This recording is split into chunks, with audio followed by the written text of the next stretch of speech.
Tapos dilig na. 2, 3, 4, 5.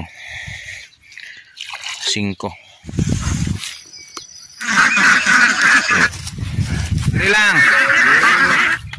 Napakasimple.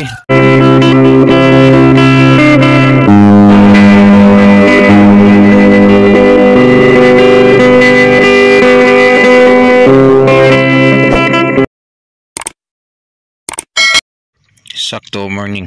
So kasakto tapos na tayong mag gamas. So automatic prepare tayo ng fertilizer para sa pagkain. Tapos ng pagdadamo next yung pagkain. So guys, yan yung area, yung ating litos. So sunod naman yung damo, mabilis tumubo pag maulan. And then piniprepare natin yung fertilizer na pagkain ngayon. Kahapon na tapos. So ngayon pagkain, ikalawang pagkain ng ating litos iceberg. So sana mabilis yung result. After isang linggo, follow up na din tayo agad ng pangatlo. So para mabilisan, makahabol-habol pa sa magandang presyuhan kung still maganda pa ba ngayon. So guys, continue tayo sa pag-distribute ng ating synthetic fertilizer again. Yaraan 1846 yung minimix natin, equal yung ratio. Every container is 1 litro, pero yung timplada nito is nasa half lang kung granules pa. So ito, ni-mix natin, tinutunaw at i-distribute natin. So yan, dalawang 16 liters na container. So improvised container natin, gamitin natin at saka i-mix natin. Yan, kuha na tayo guys, mga pa-mix na. So isang ganito lang sa bawat container. So yung dosis nito is 5 kilo na Unique 16 at 5 kilo na 1846. So sa kada container isang ganito din. So kung 20 liters ito na tubig, so yung pintada niya is half kilo sa kada container. So may video tayo niyan guys kung paano natin binilang at paano natin ito minimix. So ito na guys, distribute na natin. So isa dito sa isa, kuha din tayo.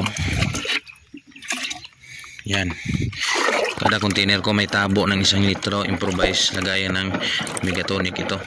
So exactly talaga 1 liter para ang mabilis lang mag-calculate. So yan, isang container, isang ganito. So yan, dito naman sa kabila. Yan, isa din. So idilig na natin doon sa kada puno gamit yung marker, 2 kawayan. Dalhin natin doon, ipakita natin sa inyo. So kasakto, nandito na tayo sa ating pinagkukunan doon sa kabila. So mag-distribute na tayo ng abono. So ganito yun. First, 2 kamay sana, sa kaso naghawak tayo ng camera. So dito 5 puno sa bawat litro. Dito butasan talaga kasi umuulan para ma-absorb talaga yung synthetic fertilizer doon sa kanyang ugat. Manunusop talaga. But 5. So 5 lang nabutas. Pakita ko sa inyo, ganito lang dapat yung container yung magkuha ng abono. Proper mixing for best result. Yan ang pinaka maganda ni litos.